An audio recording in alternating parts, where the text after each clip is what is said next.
Welcome to Talmudic Treasures. Today we're learning Nedarim, page 22, where we find that the Talmud discusses the terribly negative trait of an individual who is angry. And someone who is angry all the time, the Talmud tells us that there are many horrible things. First of all, it equates it to a person who denies everything. When you're angry, that is exactly how it is. You do not have any sense of anything outside of yourself. You're so consumed in your rage and your anger that you cannot think outside of your own existence. And therefore, the Talmud actually tells us that that person will deny the very foundation and basic beliefs of the Jewish faith. Not necessarily if you would ask them when they're calm that they don't believe in all these different things, but when you're so angry, you don't have the ability to be able to think of anything other than your own anger. And because of that, not only is it something in which obviously has a terrible negative effect of the people around you, but it also says that you are going to be afflicted. Now, it's not as a punishment.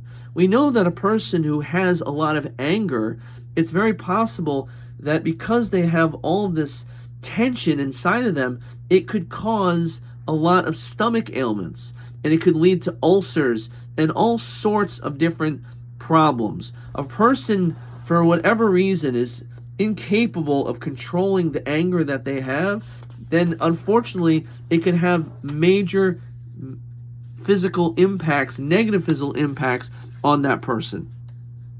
The Talmud also tells us that someone who gets angry, even the divine presence of God, he does not consider to be important. He does not value anything. He doesn't even value God. This is talking about maybe someone who is a God-fearing person in general. However, when you are so angry, you cannot think of anything outside of yourself. You can't think about there is a God, and therefore you certainly can't think about other people as well. How often people, because they're so angry, they do things and then afterwards they say, I'm so sorry, I wasn't myself. I should never have done what I did, and I'm so sorry. It's because when the person is in that state of rage and anger, they're not able to think outside of anything. And that is not an excuse, but it is a reality.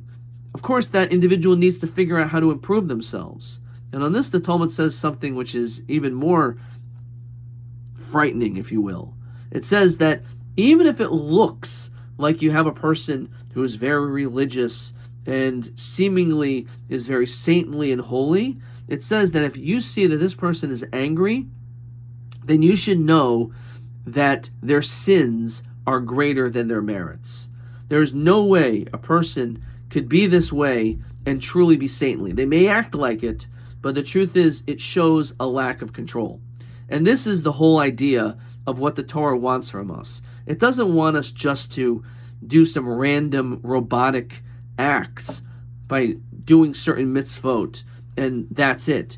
It's supposed to actually transfer and cause us to become better people. It's supposed to somehow inspire us to become greater individuals. And if a person is angry, it shows that there's something fundamentally lacking in their religious observance. And not that we should then look at them and say, oh, well, that's a sinner. But it's within ourselves. We have to recognize how important it is to just let go. I was once told, let go and let God. Sometimes we have so much anger for whatever reason, and it could be maybe legitimate, and it could be for silly reasons, but you are holding anger and it doesn't accomplish anything. All it does is make a person sick, and it makes a person not being able to be productive, to be able to move forward in their life. So therefore, remove this anger, and by doing so, you will be a better person all around.